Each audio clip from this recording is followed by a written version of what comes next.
Fantastic Jayachandran Pallikaranai மற்றும் Jayachandran textiles Ranganathan தெரு. அப்பா எல்லாருமே குருஜி அப்படின்னாங்க. யாராவது கூப்பிட்டாங்க குருஜின்லாம் கூப்பிடாதீங்க, ஜக்கின்னு கூப்பிடுங்க.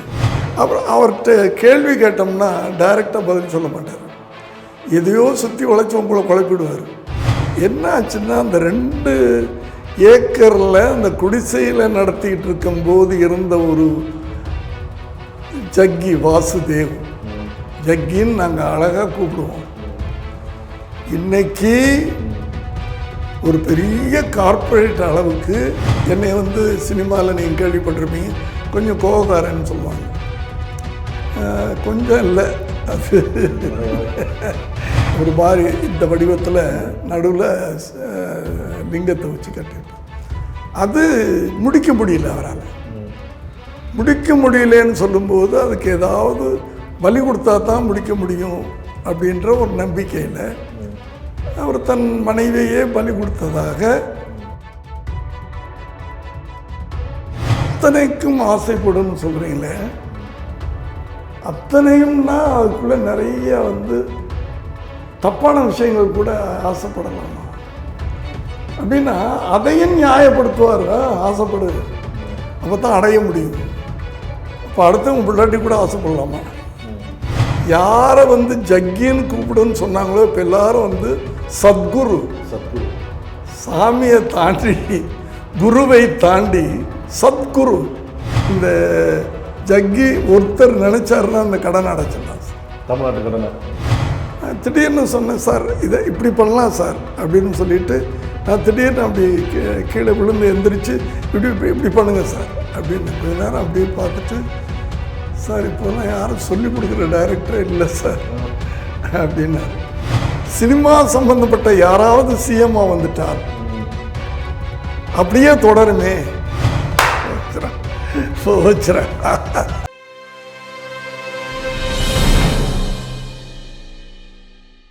நக்கீரன் நேயர்களுக்கு வணக்கம். அரசியல் சடுகுடு நிகழ்ச்சிக்கு மீண்டும் உங்களை வரவேற்கிறோம். இன்று நம்முடன் கருத்துக்களை பகிர்ந்து கொள்ள இணைந்திருக்கிறார் திரைப்பட இயக்குனர் எஸ்.ஏ. சந்திரசேகர் அவர்கள். வணக்கம். 1981 அவங்க படம் முதல்ல வந்துச்சு. 40 வருட காலம், 2021. இப்போ நான் கடவுள் இந்த படத்தை எடுவீங்க. இந்த பயணம் எப்படி இருக்குது? அதாவது அப்போ நீங்கள் இருந்த பூஸ்ட்லேயே இப்பயும் இருக்கிறதா பார்க்க முடியும். அது எப்படி வந்தது அப்படிங்கிறது இப்போ இளைஞர்களுக்கு ஒரு ஆச்சரியமாக இருக்கும்ல. சில பேர் 2 படம் எடுத்து கொஞ்சம் உற்சாகம் இழந்துடுறாங்க, தோல்வி அடைந்ததுன்னு உற்சாகம் இழந்துடுறாங்க. இந்த வயசுலேயும் அந்த முதல் படம் எடுத்த அந்த உற்சாகம் இருக்குது, அது எப்படின்னு கேட்குறாங்க. இப்போ சமுத்திரக்கனி வச்சு எடுத்து நீ சமுத்திரக்கனின்னு சொன்னோன்னே ஞாபகம் வருது. சமுத்திரக்கனி இப்போ இந்த ஒரு கதையை நான் ரெடி பண்ணிட்டேன். போன கொரோனா டைமில் இது சமுத்திரக்கனியை வச்சு பண்ணால் நல்லாயிருக்கும் அப்படின்ட்டு. எனக்கு அவருக்கு பழக்கமே கிடையாது. அவர் வேறு ஸ்கூலு, வேறு ஒரு குரூப்பு.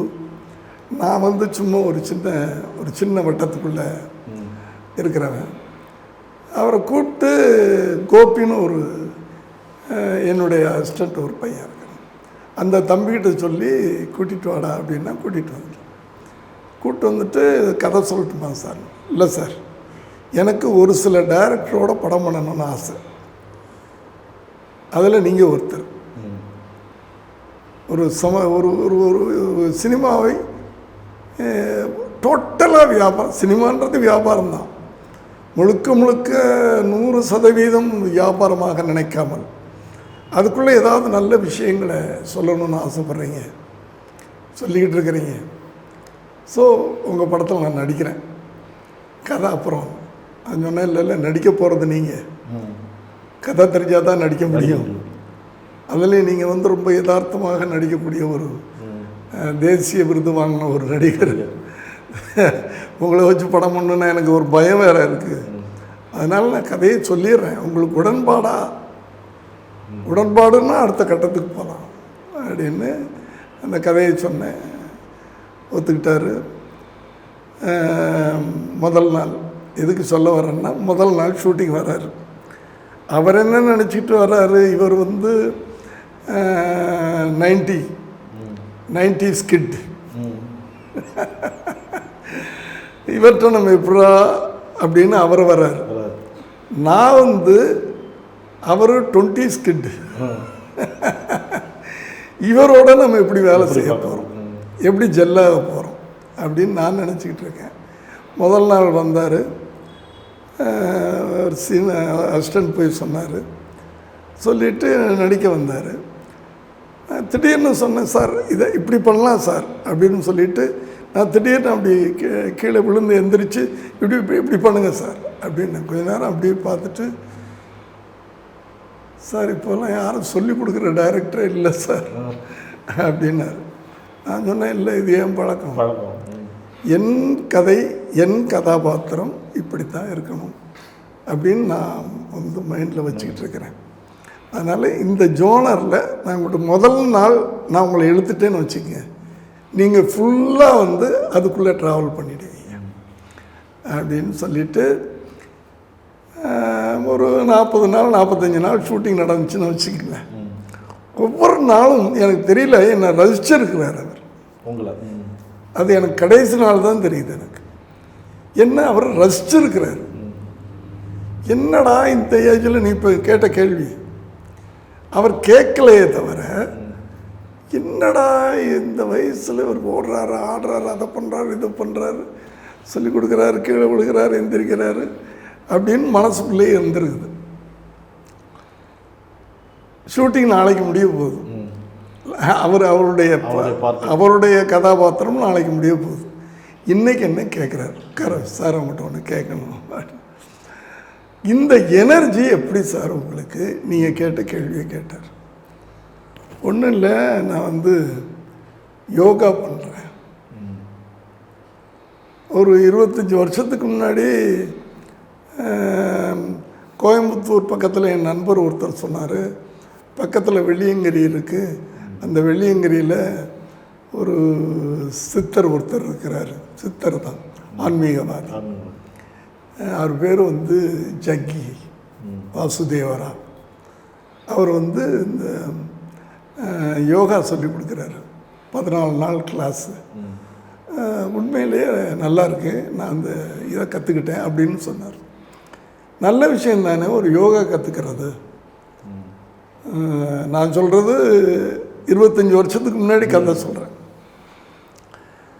சொல்லிவிட்டு அந்த யோகாவை நான் வந்து 14 நாள் கற்றுக்கிட்டேன். அதில் வெறும் யோகான்னா இட்ஸ் ஒன்லி எக்ஸசைஸ் இல்லை, ஒன்லி மூச்சு பயிற்சி இல்லை, மனிதன் எப்படியெல்லாம் வாழலாம், எப்படி வாழ்ந்தால் வந்து அவன் சந்தோஷமாக இருக்கலாம், ஹாப்பியாக இருக்கலாம் லைஃப்பில், எவ்வளோ பிரச்சனைகள் வந்தாலும் அதை ஏற்றுக்கொள்ளக்கூடிய மனநிலைமை அவனுக்கு எப்படி வரும் அப்படின்றதெல்லாம் சேர்ந்து சொல்கிறாரு. அது எனக்கு ரொம்ப பிடிச்சது. ஒரு முறை நான் கேட்குறேன், இந்த செஷன்லாம் நடக்கும், நடந்துட்டு கேள்வி பதில், அதில் இதும்போது, சார் கடவுள் அது கடவுள் இல்லை, அது இல்லை, இது இல்லை, ஆனால் ஒரு சக்தி இருக்குதுன்றீங்களே, அந்த கடவுள்ன்றது யாருன்னு கேட்டேன். அவர் திருப்பி சொன்ன பதில் எனக்கு ரொம்ப ஆச்சரியமாக இருந்துச்சு, நீ தான் அந்த கடவுள் அப்படின்னார். நான் எப்படி அப்படின்னேன், நீ ராமராக இருக்கிற வரைக்கும் கடவுள், ராவணனா நீ மாறினா கடவுள் இல்லை. எனக்கு உடனே நான் கொஞ்சம் கேள்வியே கேட்டு பழக்கமா, அப்போ ராவணன் கெட்டவனான்னு கேட்டேன். என்னுடைய பார்வையில் ராவணன் வந்து ராமர் மனைவியை தூக்கிட்டு போய் அவ்வளவு நாள் வந்து தன்னுடைய அதிகாரத்துக்குள்ளே தன் கோட்டைக்குள்ளே வச்சிருக்கிறான்னா, ஒரு நாள் கூட அந்த சீதையை அவன் கண்ணால் பார்த்தது கிடையாது, தொட்டது கிடையாது. அப்போ எவ்வளவு புனிதமானவன் அவனை போய் நீங்கள் வந்து தப்பாக சொல்கிறீங்களே, கெட்டவன் சொல்கிறீங்களே, அவனை மாதிரி ஒரு நல்லவன் கிடையவே கிடையாது சார் அப்படின்னு நான் சொன்னேன். இல்லை ராமர் வந்து ஒரு கடவுள் அப்படின்னு அதை இதை அப்படியே அமுக்கிட்டு ராமர் கடவுள் அப்படின்னார். நான் அதுலேயும் மாறுபட்டேன். அவரை மாத்திரம் எப்படி கடவுள்னு சொல்கிறீங்க? அவ்வளோ ஒரு மனித பிறவி தானே. ஒரு மனுஷனுக்கு பிறந்தார், ஒரு மன்னனுக்கு பிள்ளையாக பிறந்தார். ஏதோ அவங்க சின்னம்மா, அப்போவே சின்னம்மா குடும்பம் இருந்திருக்குது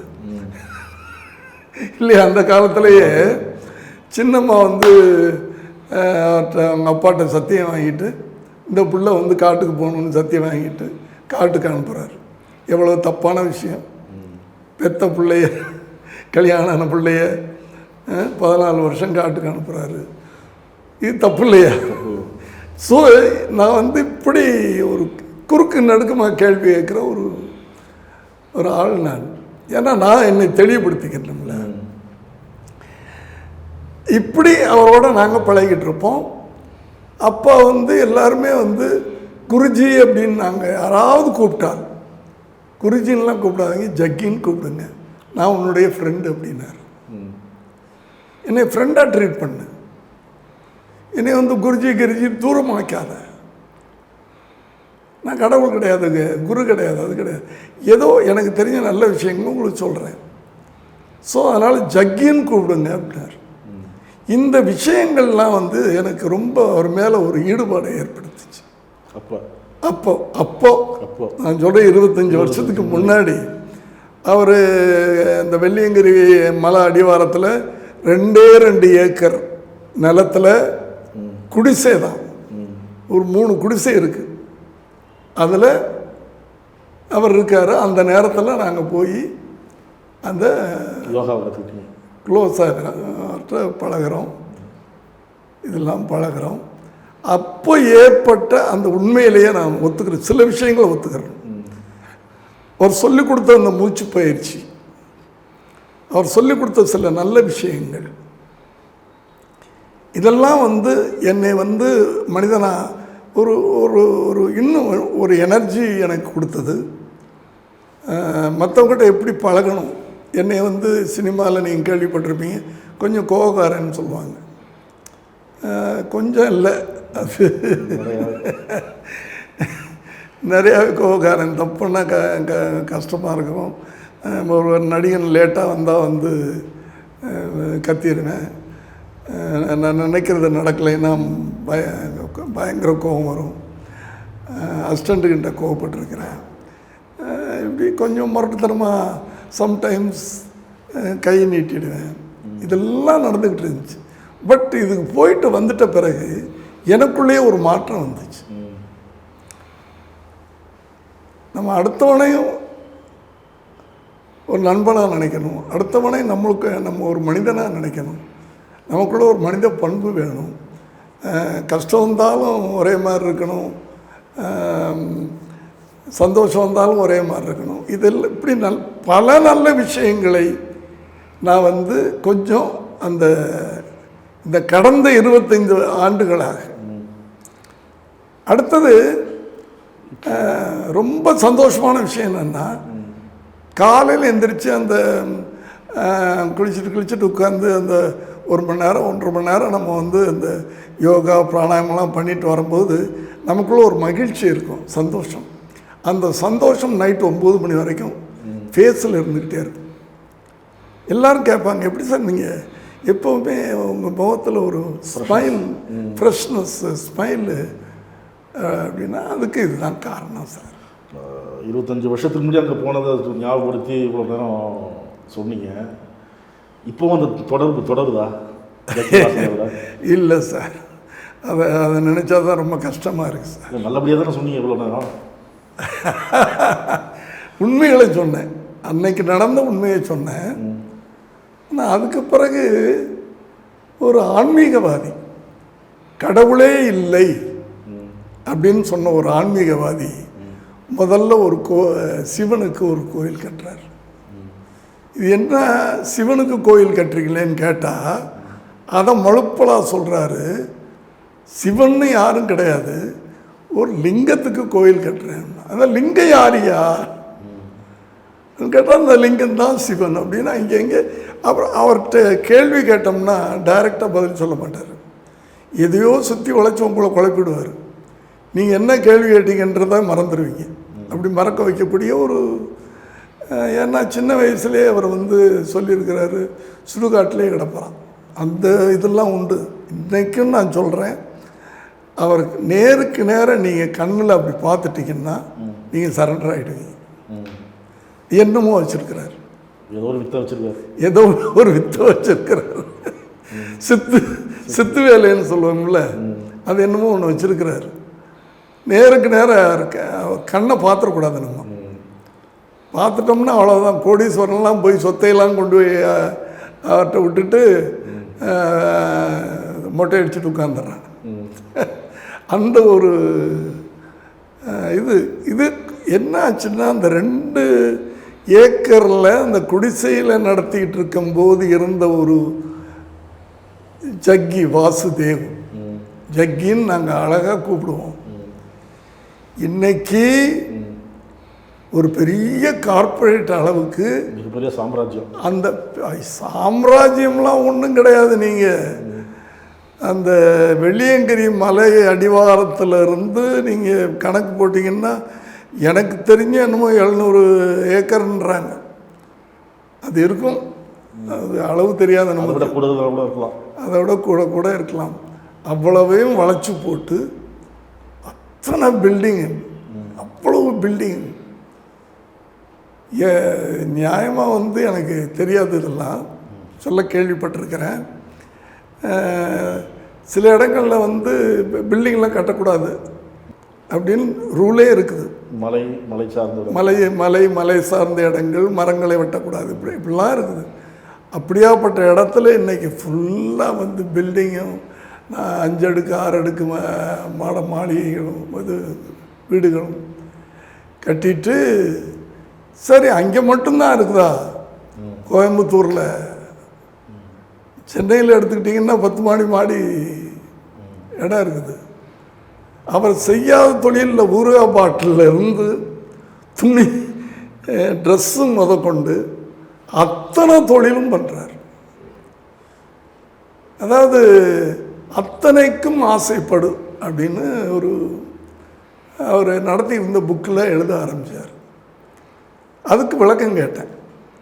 அத்தனைக்கும் ஆசைப்படுன்னு சொல்கிறீங்களே, அத்தனையும்னா அதுக்குள்ளே நிறைய வந்து தப்பான விஷயங்கள் கூட ஆசைப்படலாமா அப்படின்னா அதையும் நியாயப்படுத்துவார். ஆசைப்படு, அப்போ தான் அடைய முடியும். அப்போ அடுத்தவங்க பிள்ளாட்டி கூட ஆசைப்படலாமா? எனக்கு சில விஷயங்கள் வந்து எனக்கு கொஞ்சம் கொஞ்சமாக குழப்பம். ஏன்னா அவர் கொஞ்சம் கொஞ்சமாக வளர்த்துட்டார்ல. அந்த 2 ஏக்கர் இன்னைக்கு வந்து இவ்வளோ பெருசாக வளர்ந்துருச்சுல்ல. நம்ம அவரை பார்த்து கேள்வி கேட்போம்ல, என்னையா ஒரு ஆன்மீகவாதி இவ்வளவு வளர்த்துட்டியே அப்படின்னு கேள்வி கேட்போம்ல. அவர் முந்திக்கிறாரு, அத்தனைக்கும் நீ ஆசைப்படு, அப்போ தான் நீ வாழ்க்கையில் முன்னேறலாம். தான் சார், அது என்னமோ அவர் மேலே சொல்லுவாங்க, ஒரு இதை கட்ட முடியல, அந்த சிவனுக்குன்னு சொன்னல, அதை கட்டி முடிக்க முடியல. அதுக்கு பிறகு தியானலிங்கம் ஒரு மாதிரி இந்த வடிவத்தில் நடுவில் லிங்கத்தை வச்சு கட்டியிருப்பார். அது முடிக்க முடியல, அவரால் முடிக்க முடியலன்னு சொல்லும்போது அதுக்கு ஏதாவது பலி கொடுத்தா தான் முடிக்க முடியும் அப்படின்ற ஒரு நம்பிக்கையில் அவர் தன் மனைவியே பலி கொடுத்ததாக ஒரு வதந்தி. அது வதந்தியா உண்மையா இன்னைக்கு வரைக்கும் ஓடிக்கிட்டு இருக்கு. உண்மைன்னு ஒரு சிலர் சொல்லிக்கிட்டு இருக்காங்க, அவர் சைடில் வந்து இல்லை அப்படிலாம் சொல்லிக்கிட்டு இருக்கிறாரு. அப்புறம் வந்து திடீர்னு அவர் ஆசிரமத்தில் இருந்த ஒரு லேடி வந்து பாம்பு கடிச்சு செத்து போயிட்டாங்க அப்படின்றாங்க. இப்படிலாம் நிறைய அவர் மேலே வந்து அலிகேஷன் ஜாஸ்தியாச்சு. அவர் மேலே குற்றச்சாட்டுகள் அதிகமாகுது. அதே நேரத்தில் பெருசாக வளர்ந்துட்டு போகிறாரு. சரி, பெருசாக வளர்ந்துட்டு போகிறாரே, குற்றச்சாட்டு இருக்குதுன்னு சொல்லிட்டு அவர் ரொம்ப கிளவர். அவர் மாதிரி எந்த கேள்வி கேட்டாலும் உங்களை குழப்பி விடக்கூடிய ஒரு பயங்கர திறமைசாலி. அவர் என்ன பண்ணுறாரு, சிஎம்மோட தொடர்பு வச்சுக்கிறார், ஜனாதிபதியோட தொடர்பு வச்சுக்கிறார். சாதாரண கீழே ஆளுங்கள்லாம் கிடையாது. பெரிய ஆளுமைகள் தான். பெரிய ஆளுமைகளை தொடர்பு வச்சு அவங்களையெல்லாம் கொண்டாந்து தான் ஆசிரமத்தில் கொண்டாந்து தான் சொந்த ஹெலிகாப்டரில் கொண்டாந்து இறங்கும்போது யாராவது பக்கத்தில் போவானா? போக மாட்டோம். லோக்கல் போலீஸ்காரன் பிரதமரே வராரு. பிரதமரே வராரு. இப்படி இப்போ வந்து இப்படிலாம் வரும்போது இந்த ஆளில் என்னடா சாமியாரா அப்படின்னு ஒரு கேள்வி வந்துருச்சு. இப்போ நீங்கள் போனீங்கன்னா அவர் கடவுளாயிட்டார் சார். யாரை வந்து ஜக்கின்னு கூப்பிடுன்னு சொன்னாங்களோ இப்போ எல்லாரும் வந்து சத்குரு. சாமியை தாண்டி குருவை தாண்டி சத்குரு. சத் என்றாலே எல்லாம் சத், எல்லாம் நிறைந்த ஒருவர் கடவுள். தன்னை வந்து தனக்கு கற்பூரம் சுற்றுறது, தன்னை கடவுளை கும்பிட்றது, இப்படி ஒரு மாடர்ன் சாமியார் ட்ரைவ் பண்ணார்னா அப்படி தான் ட்ரைவ் பண்ணார். இப்போ வந்து சாமியார்னா இப்படி தான் இருப்பாங்க அப்படின்னு ஒரு இமேஜினேஷன் அந்த காலத்தில் இருந்தது. காய் வெட்டி கட்டிக்குவாங்க, எதுக்கு ஆசைப்படாமல் ஒரு சொம்பு தண்ணி வச்சுக்கிட்டு இப்படி தான். இந்த மாதிரி கார்பரேட் ஏன் இப்படி இருக்கக்கூடாதா? அதான் காலத்துக்கு ஏற்ற மாதிரி இப்படி மாறலாம். ஜீன்ஸ் போட்டுக்கிட்டு தானே எங்களையெல்லாம் வந்து இமாலயெல்லாம் கூட்டிகிட்டு போவார். ஜீன்ஸ் போட்டுக்கிடுவார், கேப் வச்சுக்கிடுவார், ஸ்டைலாக இருப்பார், கூலிங் கிளாஸ் போட்டுக்கிடுவார். அவர் மாதிரி ஸ்டைலாக யாரும் இருக்க முடியாது. அவர்கிட்ட நான் கற்றுக்கிட்ட அந்த சில விஷயங்கள்னால இவ்வளவு எனர்ஜியாக இருக்கனே, அப்போ அவர் எவ்வளவு எனர்ஜியாக இருப்பார். இப்படி கொஞ்சம் கொஞ்சமாக அவரை பார்த்துட்டு இவர் ஒரு பெரிய கார்ப்பரேட் கம்பெனி வச்சுருக்கிறாரா, அதில் என்னென்னா ரொம்ப பேர் பெரிய பெரிய பெரிய பெரிய கோடீஸ்வரன்லாம் ஒத்த பிள்ளைய இருக்கிறவங்களாம் போய் அவர்கிட்ட போய் அடிமையாகி அந்த சொத்து சுகம் எல்லாத்தையும் அங்கே கொடுத்துட்டு அவர்களாக வந்து விருப்பப்பட்டு கொடுக்குறாங்கன்னு சொல்கிறார். அது நான் விருப்பப்பட்டு கொடுத்தாலும் வாங்கக்கூடாதில்ல. ஒரு ஒரு ஒரு மனுஷன் இப்போ நீங்கள் இருக்கிறீங்க, நான் வந்து உங்கள்கிட்ட ஒரு கஷ்டத்துக்கு ஒரு 100ரூபா 200ரூவா கொடுத்தா இல்லை 1000ரூவா கொடுத்தா 1,00,000 கொடுத்தா பரவாயில்ல, என் சொத்தையே நான் எழுதி கொடுத்தேன்னா நீங்கள் வாங்கிடுவீங்களா சார்? உங்களுக்கு மனசாட்சி சொல்லுங்கள். வாங்க மாட்டாங்க, யாருமே வாங்க மாட்டாங்க. யாருமே வாங்க மாட்டேங்கல. நிச்சயமாக ஒரு சாதாரண நிலைமையில் இருக்க நீங்களே என்ன அவ்வளோ சொத்தையும் கொடுக்குறாரு, எனக்கு இருக்கனாங்க வேணாப்பா, நீ கொஞ்சம் வச்சுக்கப்பா, எனக்கு இது போதும் அப்படின்னு இவர் எல்லாத்தையும் வாங்கிட்டு அவனை மொட்டையடிக்க சொல்லி உள்ளே உட்கார வச்சு இப்படி ஒரு வேடிக்கையான ஒரு விபரீதமான ஒரு சாமியாரை மாறிட்டார். அதனால் எனக்கு வந்து இப்போது அவரை முதல்ல இந்த பழைய ஆளுங்க ஒரு 700 பேர் 800 பேர் தான் இருந்தோம் நாங்கள் அங்கே டிவோட்டி அப்படின்னு சொல்லிட்டு. ஏன்னா அவர் சொன்ன விஷயங்கள் கடவுள் இல்லை, கடவுளே கிடையாது, நீ தான் கடவுள் அப்படின்னு சொன்னவர் இன்றைக்கி எங்கள் சிவனுக்கு கோயில் கட்டிட்டார், ஒரு அம்மன் கோயில் கட்டிட்டார். பார்த்திங்கன்னா அது ஒரு பெரிய ஒரு பல தரப்பட்ட கோயில். அந்த இடத்துல உள்ளே போனால் அதுக்குள்ளே வியாபாரங்கள், துணி கடை இருக்கும், ஊரக கடை இருக்கும், அந்த கடை இருக்கும், அந்த கடை இருக்கும். ஒரு ஆன்மீகவாதிக்கு நீ நல்லா இருக்கணும்னு மற்றவங்களுக்கு சொல்லக்கூடியவனுக்கு, இப்போ நீங்கள் இதுக்கு போயிருப்பீங்கன்னு நினைக்கிறேன், திருவண்ணாமலை ரமண மகரிஷியை நீங்கள் பார்த்துருப்பீங்க. அவர் கோமணம் கட்டிட்டு தானே இருந்தார் முதல்ல இருந்து கடைசி வரைக்கும். கோமணம் தவிர வேறு அவருக்கு ஒரு வேஷ்டி கூட கட்டினது கிடையாதுல்ல, இல்லையா? அப்படி அவரோட கம்பேர் பண்ணும்போது இவங்களெல்லாம் வந்து நமக்கு புரிஞ்சுக்க முடியல. ஆனால் ஜனங்கள் அவர்கிட்ட தான் ஏமாறுறாங்க. அதான் கேட்கணும்னு நினச்சேன். நீங்கள் உங்களை மாதிரி சில பேர் வந்து இந்த மாதிரி கார்ப்பரேட் சாமியாரெல்லாம் நம்பாதீங்க போகாதீங்க அப்படின்னு சொன்னாலும் அங்கே மக்கள் கூட்டம் அதிகமாகிட்டு தானே போகுது. அதான் நான் சொன்னனே சார், அவர்கிட்ட ஒரு சித்து வேலை இருக்குது, ஒரு சித்து வேலை இருக்குது அவர்கிட்ட. அதை நான் அனுபவித்தவன். நான் வரிசையாக ஒரு கிளாஸில் வரிசையாக வந்து ஒரு 100 பேர் கலந்துக்கிறோன்னா 100 பேரையும் ரவுண்டாக நிற்க வச்சு ஒரு 5ஆவது நாள் 6ஆவது நாள் அப்படியே ஒரு ரவுண்டாக எல்லாரையும் பார்ப்பார் சார். அப்படி பார்க்கும்போது அப்படி வரும்ல அந்த அப்படி சுற்றி வரும்போது கண் அப்படி வரும்ல, கண் ஒரு செகண்ட் நம்மகிட்ட நின்றுட்டு தான் அப்படி அடுத்த கண்ணுக்கு போகும். 100 வரி கற்கொண்டு நிறைய அறிகுறிகள் சொல்கிறாரு. இப்படிலாம் வாழணும், இப்படிலாம் இருக்கணும், நிறைய அறிகுறிகள் சொல்கிறாரு. அந்த காட்டில் வன விலங்குகள் உலா வரக்கூடிய இடம் அந்த காடு. இவ்வளோ பெரிய காட்டை நம்ம இப்படி சுற்றி வளைச்சி இவ்வளோ பண்ணியிருக்கோமே, இது வந்து அந்த வன விலங்குகளுக்கு தொந்தரவாக இருக்கும், அவங்களுக்கு இடையூறாக இருக்கும் அப்படின்னு அவர் ஏன் நினைக்கல? தெரியல சார். அதான் ஏன் நினைக்கலன்னா, அவர் ஏன் நினைக்கலன்னு கேட்க வேண்டியவங்க கேட்கலையே. கேட்க வேண்டியவங்க யாரு? ஆட்சியாளர் கேட்கலையே. எந்த ஆட்சி வந்தாலும் அவராக தானே இருக்காரு, யாரும் கேட்கலையே. கேட்டால் தானே பதில். இப்போ சும்மா நான் நம்ம தமிழ்நாடு எத்தனை லட்சம் கோடி கடனில் இருக்குது? 5 லட்சம் கோடிக்கு மேலே. அவ்வளோ போயிடுச்சா? இப்போது நான் 4.5 எலெக்ஷனில் தானே சொல்லி பிரச்சாரம் பண்ணாங்க. இவ்வளோ லட்சம் கோடியில் இருக்குல்ல சார்.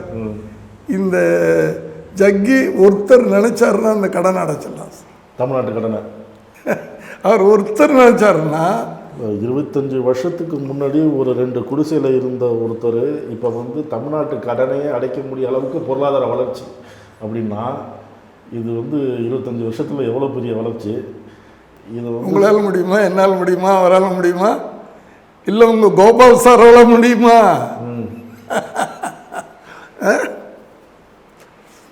அப்போ மக்கள் எவ்வளவு ஏமாளிகளாக இருக்கிறோம்,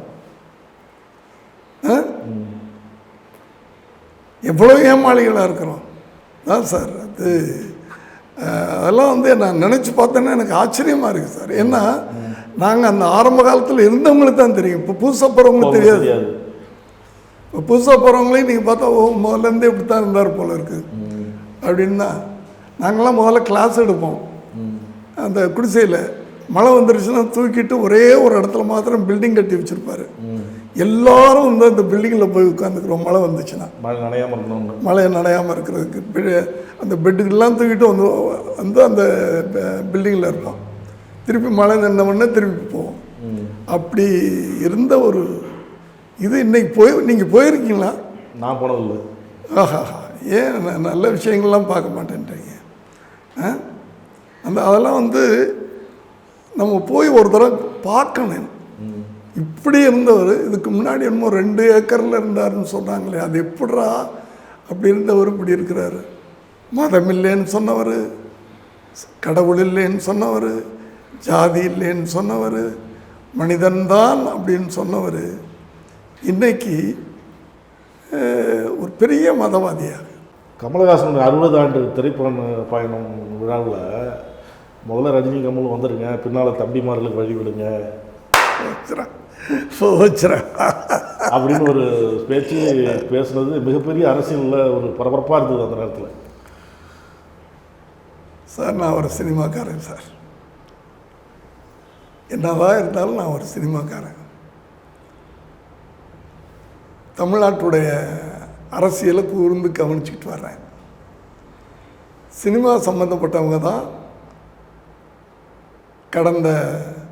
அதாவது நான் காமராஜருக்கு பிறகு சொல்கிறேன், காமராஜருக்கு பிறகு சினிமா சம்மந்தப்பட்டவங்க தான் முதலமைச்சராக இருந்துக்கிட்டே இருக்காங்க.